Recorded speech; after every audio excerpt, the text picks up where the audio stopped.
This video is to talk you through the recommended daily processes for enquiryMAX and managing the inquiries within it. So first of all, just want to go through the daily log. So the daily log is going to be the hub of what you look at the most throughout the day, management wise, and also for execs as well. It's a great way of controlling your diary from this screen and controlling what you've missed or not done yet, still to be conducted before the end of the day.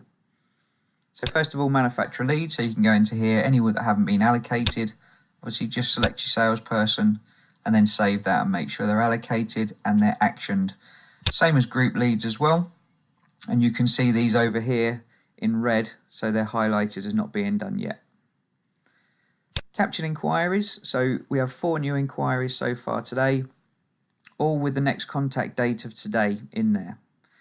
Now, this next contact column is really important to keep an eye on because this will control where the executives post their inquiries forward to. So these all brand new inquiries just in today, really we believe shouldn't be moved forward further than 48 to 72 hours forwards, just so you can make that contact, that quick follow-up to ensure that the customer had all their questions answered when they visited or when they discussed it on the phone, etc. So you should be seeing no more than 3 days forwards in here. If you do, then obviously have a chat with the salesperson and ask them to edit the contact backwards. You can also from here, if someone says that's not my customer, then you can just go in and transfer it to a different user in here very simply, just to make sure that every customer is in the correct exec's diary. Same with telephone and email contacts. So you can filter all of these in any way you want. So we're going to go for our oldest days active first. So these customers here, if they're 14 days active, again, the next contact column, so we can even see today's inquiries loaded in here. So as another extra layer of search over what we've just been through. So if you've got days active, anything over 20 or 30 days, we would consider maybe moving towards the end of its life as an inquiry. Most people will buy a car in the first 20 days, according to our research in enquiryMAX. So when you've got a customer at 14 days that's still at active prospect status, so as yet they haven't had any figures, so obviously the ideal would be to try and get this customer, Samuel Lord, to come into the business so we can present numbers or get a test drive out of them to hopefully move them forward in that process and getting closer to buying a car. So looking at the next contact line, again, as a manager, it's down to your discretion. If you see something in here, maybe go a week forward, which will push that to next time it comes in your daily log, it will be 21 days active.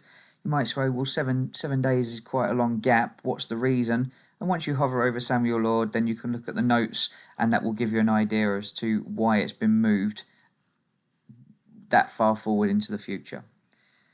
Exactly the same with showroom appointments. You look at your next contact column. So if a customer's been into the business today and is still at active prospect or active offer stage and still hasn't said yes, but they've actually been in, then what's our next follow-up action from there?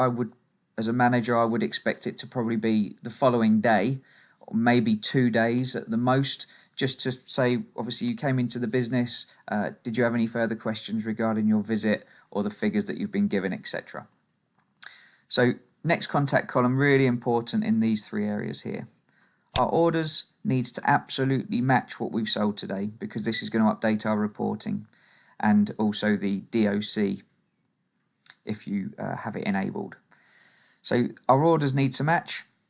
Pre-handover contacts are just people that have bought but not yet collected, so it's just making sure these people are being kept up to date on the progress of their new or used vehicle with the handover forthcoming.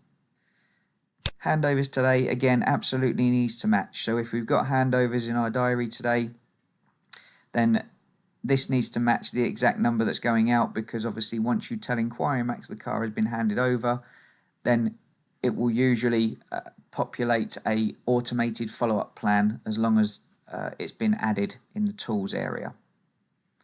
Post-handover contacts.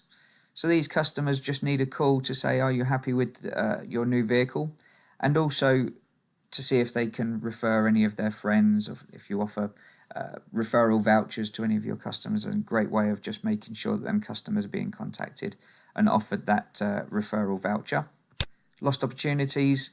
Once you're happy with the customer not responding to calls and you see that the customer or the salesperson has made lots of attempts to call that customer, then all you do is just accept it, and that's then passed into the lost opportunity report, so you can come back to it another time if you wish. Total overdue contacts.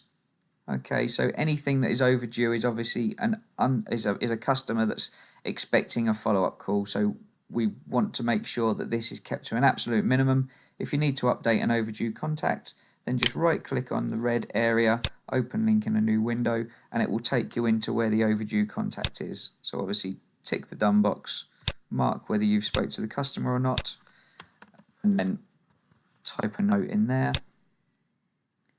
and move it forwards.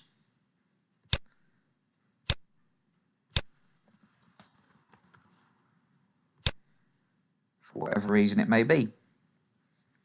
So by right clicking on that, if we just close that new window that I just opened, it takes us straight back here. So we can go to the next one, right click it again. You can see it opens to the right window. We can tick the done box, and then once we've updated, close it again. Just saves a few clicks and any page loading time as well. Excessive future contacts is any customer that has been moved more than 10 days into the future. So once you move a customer 10 days or more, then they will appear in excessive future contacts. Just so you can control, make sure no one's being moved too far in the future. So if you click next contact, it will put them into the furthest posted first. So if you have a sales exec that maybe doesn't want to lost sale someone and thinks he can hide it into the future, then this is the way to find that. And then, as we've said already, anything over 20-30 days old really needs to be considered whether it needs to stay in enquiryMAX as an ongoing contact, or whether you think you've exhausted that opportunity. And then again, once you're happy for it to be lost sold, you click onto the number, lost sale the inquiry, choose the reason, and update it.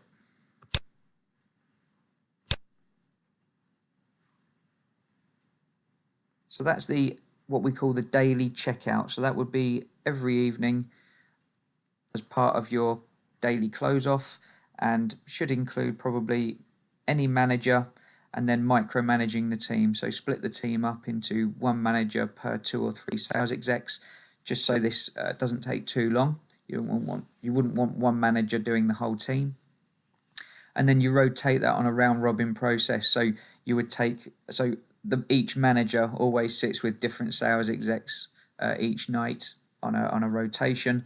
So everyone gets involved in everyone's inquiries.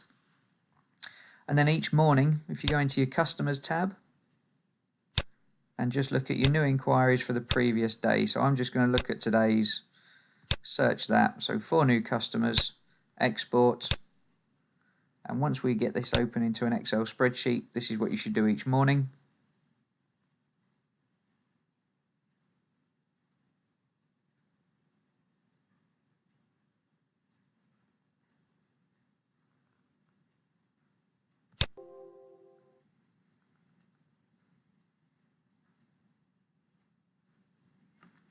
Okay, so you follow this through, just checking for any gaps in data. So we've got postcodes for everyone.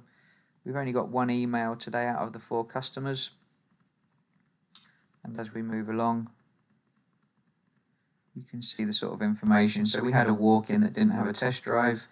People that gave us an email address, have they opted in to receive email marketing? So just some useful information just to go through with the sales team each morning.